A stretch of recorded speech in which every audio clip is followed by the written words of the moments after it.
Okay, good evening, class. How are you doing? Good evening. We're doing fine, Alhamdulillah. Good, good, good. Today, I don't know, the attendance is so poor. I don't know what's happening. Is there an activity going on or what? I have only Good evening, 15. Mr. Governor. How you doing?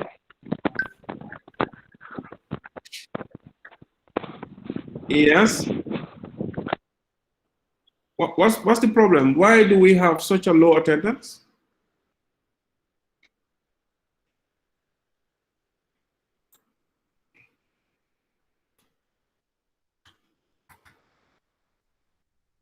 Hello, is there any activity going on or what?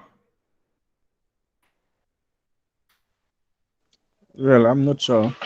Oh, okay, wow. I don't know what's the problem. Well, even if there is, that's not a problem. Okay, Or anyway. maybe some people might be having classes or for summer classes. Or the Oh, last okay. time I was not able to come to class because I was having the same class with this one at the school. That was on Wednesday. I Okay, couldn't and attend this one. Yeah. the class you attended was more important than this, was it? No. That one is like it comes once in a week. So this one I was attending it on Monday. We do it, let's say, three to four times in a week. So that one it comes once and it goes. So I was having this one online. So I was thinking like this one you will send the lecture materials, then I can take it on video. That's why I was asking for the video on online the last time, the recorded version. Okay, Mr. Jawara, no problem, no problem. If that is your plan, no problem. Yeah. Okay, well, for whatever reason they're absent, well, we will still proceed. If not for any other day, but at least today is, well, during term time is our normal class day. So, um, but anyway, since there is summer going on, maybe it might clash with other classes. So that's not a problem. So purely is the student's decision to either attend this one or any other class. It's up to them. But just like you said, Mr. Jawara, this one, I'm sure if you're not able to attend, you'll be able to watch the video later on. And of course, you'll have access to later materials. But then attending in person is the best because you have the opportunity to ask questions if there are certain things that are not clear. Okay. Well, so today we're going to look at the last two topics on accounting for short-term decision making, and those are relevant costing and accepting or rejecting orders. Okay, so those are the two last topics we're going to look at. And next week, Tuesday, Wednesday, and Friday again, inshallah, we're going to look at accounting for long-term decision making so that hopefully by Friday, we can just complete the syllabus and arrange for examination. Okay, so that's my hope. So let's be here so that we can just complete next week, and we take our exams, and then we go and do some other things that may be more important. Okay. Right. So, but before we go to the last two topics, let's just have a quick recap of what we have done during our Wednesday class. So on Wednesday, we looked at further processing decision, and we also looked at break-even analysis. These were the two topics we looked at. So in further processing decision, we looked at when we talk about further processing, what do we mean? And as accountants, how are we supposed to advise management to decide whether to process a particular product further or to sell it at its semi-finished stage? Okay, so we all agreed that this is an issue in Africa, especially because most of the products we produce, we don't get the best out of them. Okay, we've seen a typical example of our own country.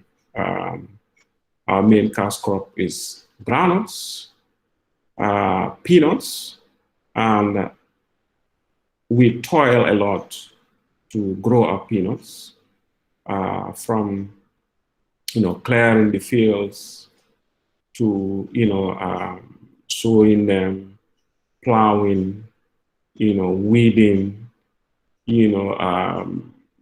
trying to harvest, and all those long, difficult, painstaking processes. After all that, close to 6 months, we don't get anything back except peanuts. That's it. We grow peanuts and get peanuts in return. What we get is just very small. So what we get is just peanuts. Those into cotton production, similar thing. Sesame production, similar thing. Just think of any raw materials, in Africa that we produce in large quantity. We don't get the best out of it. We export it to Europe, to the Americas, or to Asia, where they will further process it and become millionaires out of us without us knowing. Okay, so as accountants, you're supposed to advise management whether to further process a particular product or to sell it at that semi-finished state. So what you consider is the relevant cost compared to the relevant benefit as a result of further processing. So if you further process, what income are you going to get, or what extra income are you going to get compared to the extra cost you're going to incur when you further process? Okay, so that's really important. So you base your decision on those. So if the relevant income of further processing exceeds the relevant cost of further processing, naturally you will advise that the management should go ahead and further process. And in fact, in most of the cases, it will be like that. In most of the cases. There are maybe some technical issues, maybe further processing will involve a lot of involvement of machinery or other talents that the organization may not have. So in that case, they won't have any choice except to sell their products as they are, just like our own situation. Because our groundnuts, we cannot do anything with them. We cannot turn them into oil. We cannot turn them into chocolate. We can't do anything with them except to sell them in their raw form and get nothing from them. Okay, so further processing is very, very important. So let's take note of it.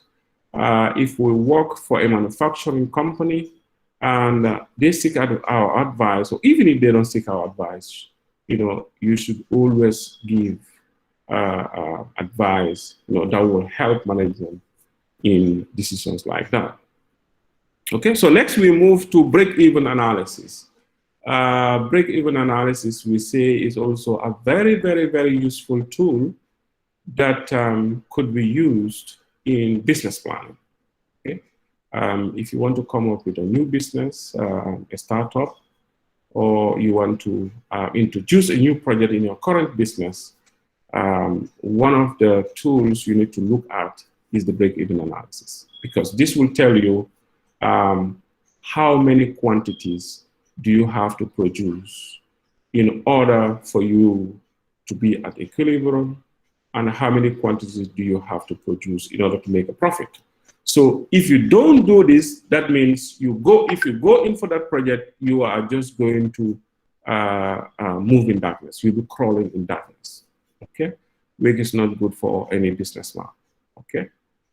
Just like an example I gave, if you want to go into, let's say, manufacturing of mango juice, okay? And by the nature of the business, if you don't produce more than 1,000, you would make profit. So assuming you have not done your homework, you have not done your calculation, you have not done your break-even analysis, you decide to produce only 800. You're just wasting your time. You're not going to make profit. And that's not an objective of any business. But the only problem is if, for example, you your break-even, according to your break-even analysis, you're supposed to make more than 1,000. But if it is a situation whereby you could not sell 1,000 because there is no market for it, you don't have any choice except to produce what you can be able to sell. So that's the flip side of it. Okay, but it's really important to calculate your break-even before you go ahead with any project. Okay, is that clear, everybody? Any questions on those two topics before we move?